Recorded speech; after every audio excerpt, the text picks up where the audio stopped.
नमस्कार, स्वागत है आप सभी का खबर उत्तराखंड में और मैं हूं आपके साथ ज्योति। रुक करेंगे खबरों का, लेकिन उससे पहले नजर डालेंगे इस वक्त की हेडलाइंस पर। देहरादून में पीएम विश्वकर्मा योजना कार्यक्रम का वर्चुअल माध्यम से प्रसारण। वर्चुअल माध्यम से कार्यक्रम में जुड़े मंत्री गणेश जोशी लाभार्थियों को प्रमाण पत्र वितरित किए। उत्तराखंड में आगामी चुनाव को लेकर कैबिनेट मंत्री प्रेमचंद अग्रवाल का बयान। कहा, चुनाव में कांग्रेस को पता चलेगी अपनी जमीन, सभी चुनावों के लिए बीजेपी तैयार। ऋषिकेश में फूड वेंडर को सशक्त बनाने को लेकर पहल। फूड वेंडर्स को हाइजीन ट्रेनिंग मिलनी शुरू। हाइजीन किट और सर्टिफिकेट किए गए वितरित। काशीपुर में यातायात के बढ़ते दबाव को लेकर सीपीयू ने कसी कमर। चैती रोड स्थित स्कूल के पास चेकिंग। तेज चलाने वाले चालकों का काटा चालान।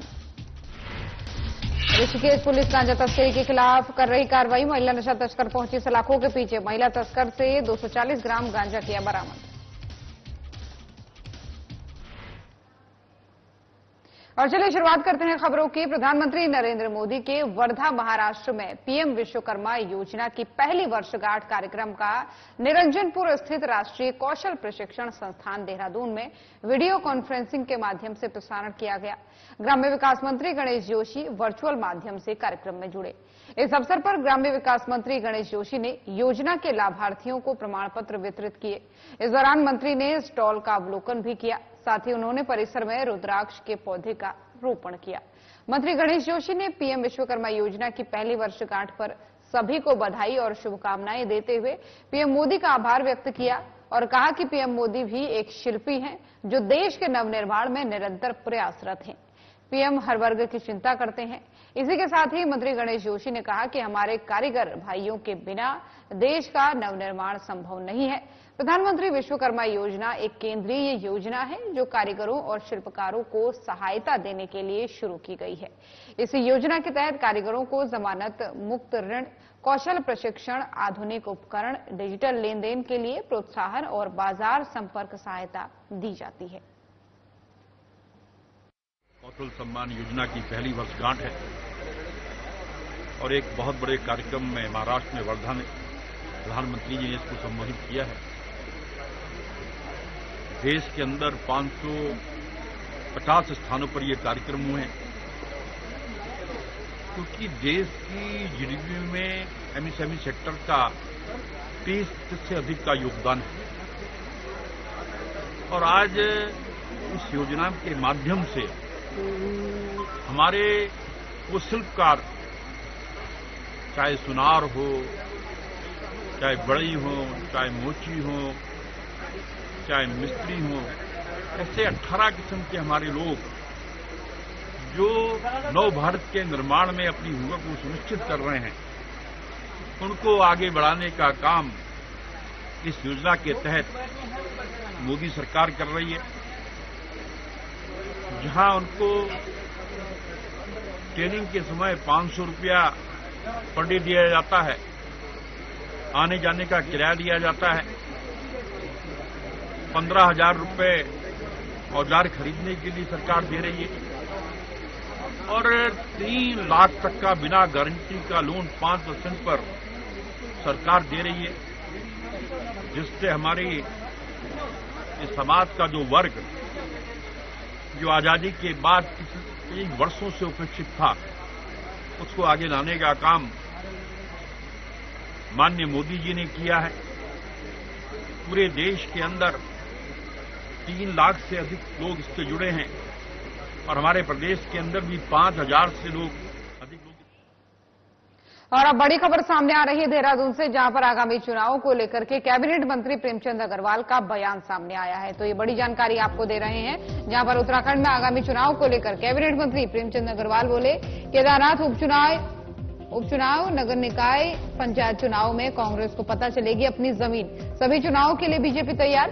बीजेपी की बात को स्वीकार कर रही है उत्तराखंड की जनता। राज्य की जनता का बीजेपी को मिल रहा है भरपूर आशीर्वाद।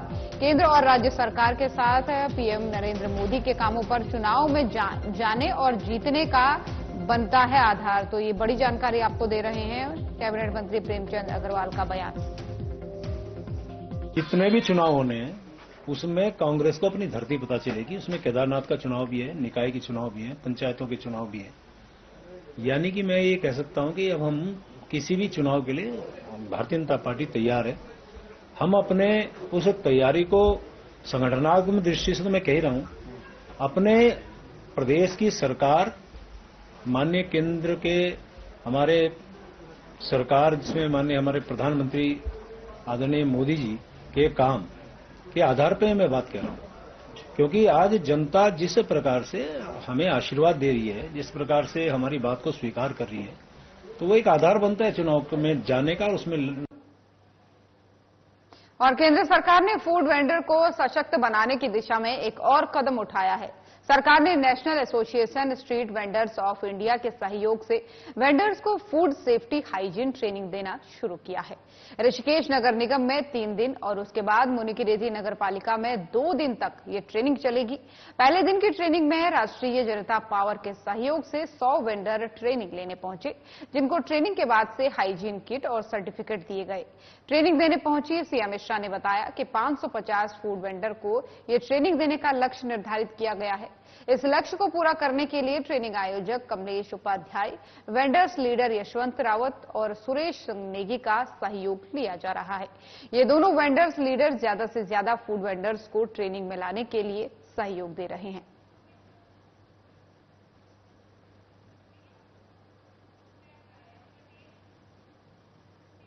और अब एक और बड़ी खबर सामने आ रही है देहरादून से ही, जहां पर भ्रष्टाचार के खिलाफ कड़ा रुख देखने को मिला एसएसपी अजय सिंह का। तो ये बड़ी जानकारी आपको दे रहे हैं, जहां पर भ्रष्टाचार पर एसएसपी अजय सिंह का कड़ा रुख देखने को मिला है।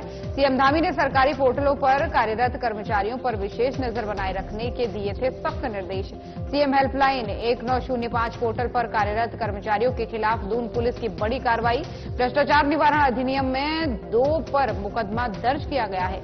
पीड़ित व्यक्ति ने अपने वेतन भुगतान के लिए श्रम आयुक्त को दिया था प्रार्थना पत्र। प्रार्थना पत्र पर कार्रवाई को लेकर के 1905 पोर्टल में की गई थी शिकायत दर्ज।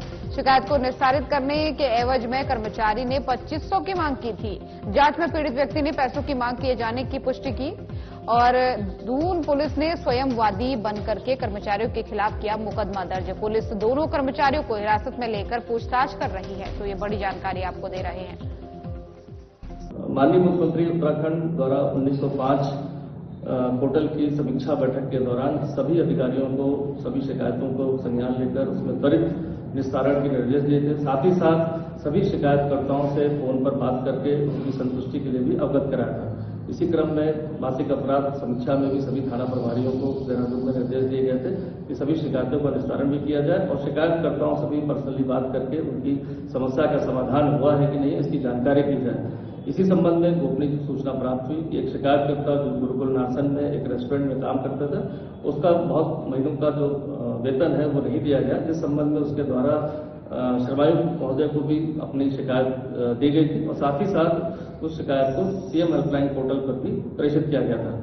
इस संबंध में यह भी जानकारी प्राप्त हुई कि उसको एक कर्मचारी द्वारा जो संविदा में नियुक्त है 1905 पोर्टल पर अपने एक सहयोगी जो बाहर का रहने वाला है उसके माध्यम से 2500 रुपए की डिमांड की गई और साथ ही साथ एक QR कोड भेजा गया जिस पर पैसे की मांग की गई। चूंकि संविदा कर्मी सरकार के तनख्वाह के आधार पर नियुक्त है, इस कारण इसको भ्रष्टाचार अधिनियम की धारा की वृद्धि की जानी थी। इस संबंध में शासन से नियमानुसार परमिशन ली गई और इसके बाद कल राजपुर थाने में विभिन्न धाराओं में और भ्रष्टाचार अधिनियम की धारा में 2 व्यक्तियों के खिलाफ रिपोर्ट दर्ज की गई। इस आधार पर रिपोर्ट के आधार पर आज दोनों अभियुक्तों को हिरासत में लेकर पूछताछ की जा रही है और इसके बाद अगली। और चलिए अब आपको सीधा लिए चलेंगे हरिद्वार के हर की पौड़ी, जहां पर गंगा आरती का सीधा प्रसारण चल रहा है।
और चलिए खबरों में बढ़ेंगे आगे। काशीपुर नगर क्षेत्र में यातायात के बढ़ते दबाव के चलते सीपीयू ने अपनी कमर कस ली है। काफी समय से शिकायत मिल रही थी कि स्कूलों के आसपास वाहन चालक तेजी से गाड़ी चलाते हैं। इसी को गंभीरता से लेते हुए सीपीयू ने चैती रोड स्थित स्कूल के पास चेकिंग अभियान चलाया। सीपीयू के अधिकारी हेम सुयाल ने बताया कि काफी समय से शिकायत मिल रही थी कि नगर क्षेत्र में दोपहिया वाहन और चौपहिया वाहन तेजी से चलाकर दूसरे लोगों को चोटिल करते हैं।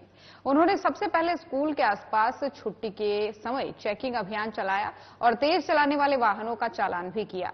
सुयाल ने बताया कि जल्द ही नगर क्षेत्र में नाबालिग बच्चों को भी चिन्हित किया जा रहा है। अगर कोई नाबालिग बच्चा वाहन चलाता हुआ पकड़ा जाता है तो उसके परिवार के सदस्य का चालान किया जाएगा।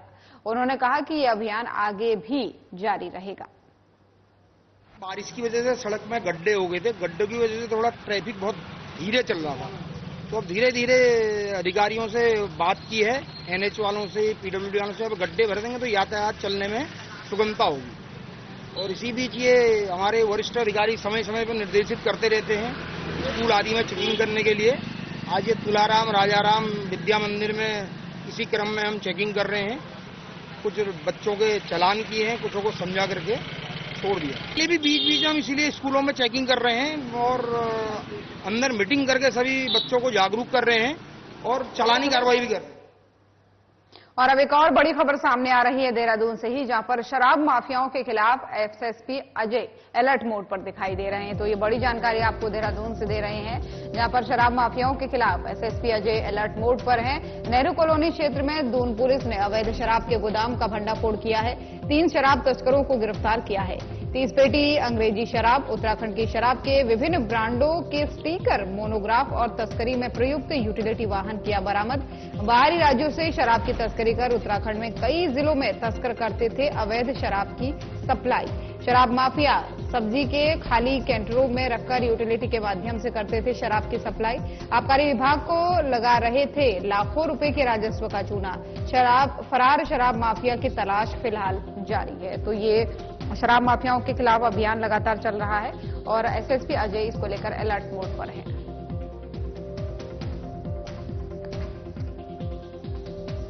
गोपनीय सूचना के आधार पर पुलिस द्वारा अजबपुर क्षेत्र में चेकिंग अभियान चलाया जा रहा था, जिसमें यूटिलिटी गाड़ी को रोका गया और उसमें 15 पेटी अवैध शराब बरामद हुई थी। क्योंकि इसमें 3 लोग उसमें सवार थे, जिनसे जो पूछताछ की गई तो इनके द्वारा बताया गया कि ये हरियाणा से जो है इस तरह की शराब लेकर आते हैं और यहाँ पर एक छोटा सा गोदाम दे रखा है जो सब्जी फल के नाम पर लिया, और वहाँ पर उसका लेबल हटाने के बाद उत्तराखंड के जो लेबल होते हैं वो उसको चिपका दिए जाते हैं और इसके बाद विभिन्न जगहों पर पहाड़ों में इसकी फुटकर में सप्लाई की जाती है। इसमें जो मेन अभियुक्त मास्टर माइंड है वो अभी फरार है, जिसके द्वारा ये समस्त रैपर और अन्य चीजें लाकर दी जाती हैं और उसके बाद इसकी लेबलिंग की जाती है। चूंकि इसमें गोदाम पर भी जब सर्च अभियान चलाया गया तो वहाँ 15 पेटी ऐसी तैयार मिली जिस पर लेबलिंग लगाने का हटा दिए गए थे और लेबल उत्तराखंड सरकार के लोगों और लेबल लगाकर उसको बेचने की तैयारी थी। समस्त प्रकरण में 30 पेटी अभी तक शराब बरामद हुई है और हजारों की संख्या में इसमें मैकडॉवल, इंपीरियम, अदर ब्रांड्स के इसमें जो लेबल है वो बरामद हुए हैं।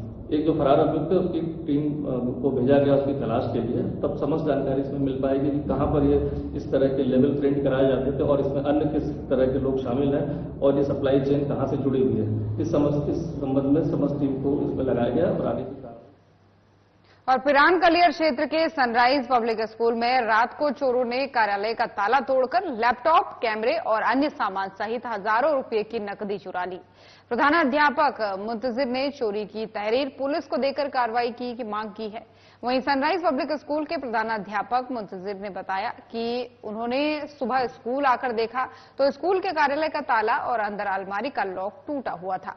चोरों ने लैपटॉप, कैमरे, सीडीआर और अन्य सामान सहित हजारों रुपए की नकदी चोरी की है। हम सुबह आए, हमने मेन गेट का लॉक खोला, हमने पीछे से एंट्री की जैसे हम रोज करते हैं। तो हमने देखा कि पिछले वाला जो हमारा गेट है उसका ताला टूट के गेट खुला हुआ था। अब कोई अज्ञात आदमी आके तो हमारी जो अलमारी का लॉकर है वो भी तोड़ रखा था और उसमें जो चोरी हमारी बहुत नुकसान ये है, हमारा लैपटॉप है, कुछ नकदी पैसे हैं।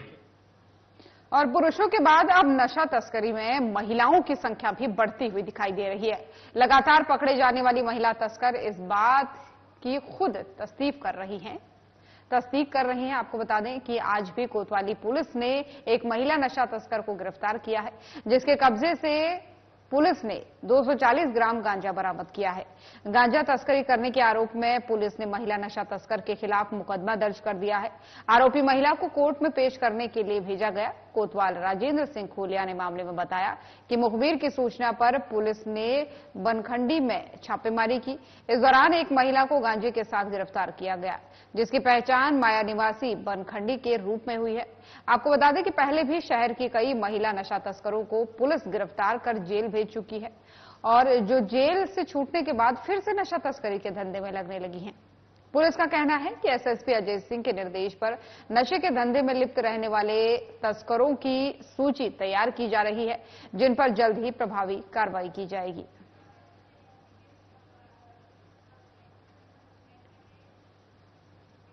और उत्तराखंड के इस बुलेटिन में मेरे साथ बस इतना ही। जाते जाते आपको छोड़ चलेंगे ऋषिकेश के त्रिवेणी घाट, जहां पर गंगा आरती का सीधा प्रसारण चल रहा है।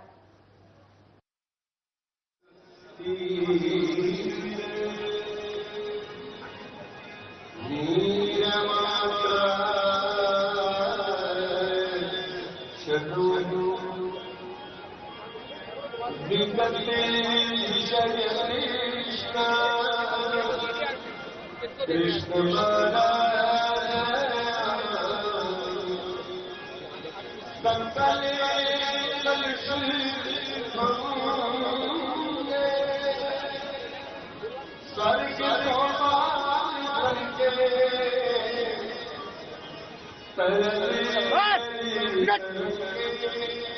तरंगे देव गंगे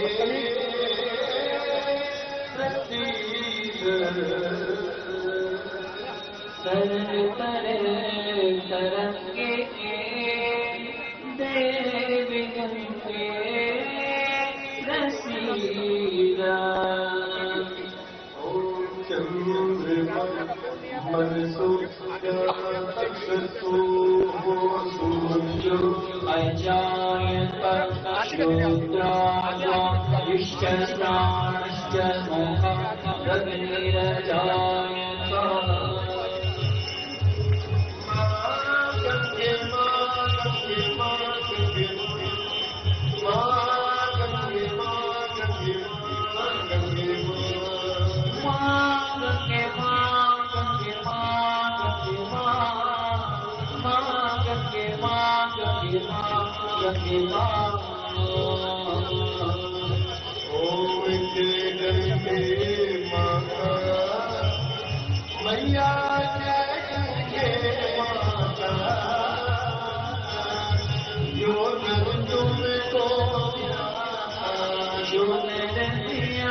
शरीर